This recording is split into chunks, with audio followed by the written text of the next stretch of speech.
pas les textes. Il n'y a même pas les textes. Ça. Donc, mais on croit toujours parce qu'on a vu pendant les autres COP, on a vu les miracles à l'Éthiopie. Mais on ne devait pas compter sur les miracles.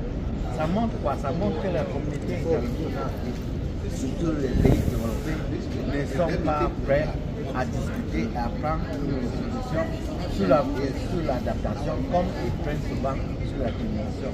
Et on ne devait pas être à ce niveau dans ces conférences de partis. Donc voilà pourquoi on est un peu inquiet. Mais on gagne l'espoir. Là, vous entendez parler, vous n'êtes pas trop impliqué dans les négociations en tant que société civile. N'est-ce pas un combat que vous devez mener? Non, mais les négociations, c'est quoi? Les négociations, ce n'est pas seulement ce qui se fait dans les salles de conférence fermées.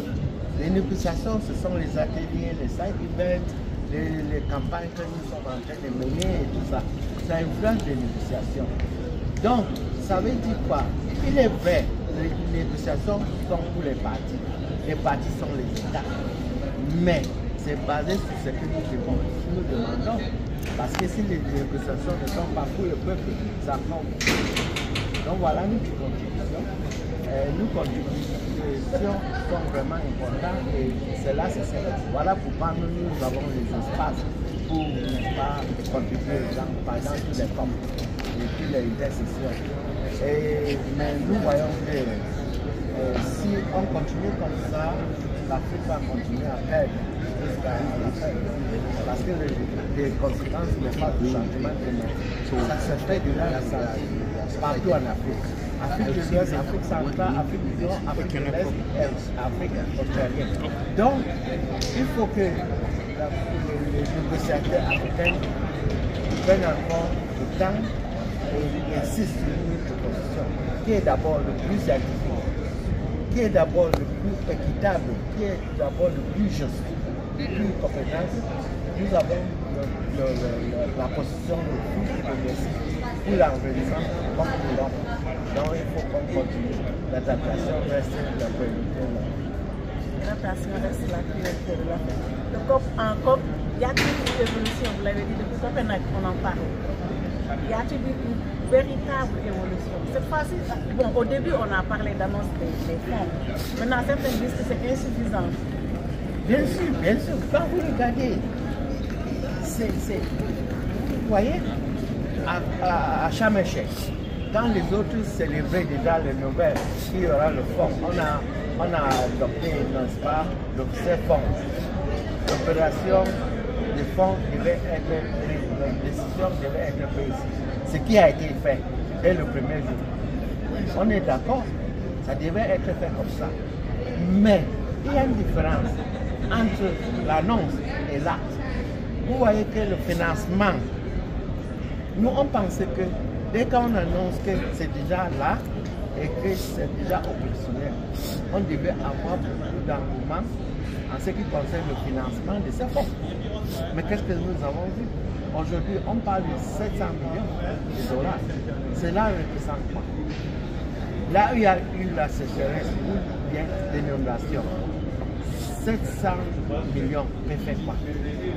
Donc, vous voyez, ça veut dire quoi? Ça veut dire, dès le début, même, c'est payer des dommages ou bien payer des préjudices n'a pas été aimé par les pays pollués. Il y a certains pays comme les États-Unis qui ont dit à un très haut voix et clair qu'ils ne vont jamais dépenser leur argent pour le payer des dommages. Mais cela, c'est fait ici. Parce qu'ils ont contribué, je crois, si c'est 20 millions, 24 millions de dollars, c'est là que représente quoi. Si ce n'est pas pour décourager les autres, si ce n'est pas pour décourager le fonctionnement de ces fonds. Donc on peut avoir un fonds qui est là-bas à la Banque mondiale, mais sans rien dire. On ne parle même pas encore du processus d'accès à ce financement. Donc il y a beaucoup de choses qui nous concernent, mais quand on voit que quand on arrive ici dans les camps, avec beaucoup d'espoir, mais à la fin, on est découragé. Mais on garde l'espoir parce que l'Africain, c'est celui qui mène le combat.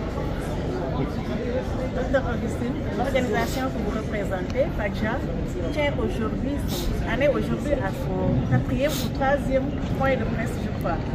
Donc aujourd'hui, au dernier virage, c'est-à-dire à la veille même de la fin, pouvez-vous revenir sur les grandes lignes de ce point de presse qui a été tenu tout à l'heure?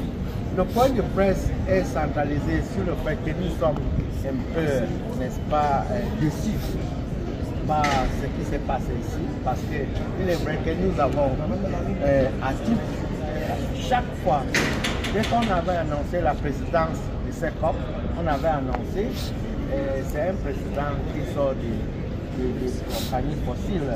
Nous avons, n'est-ce pas,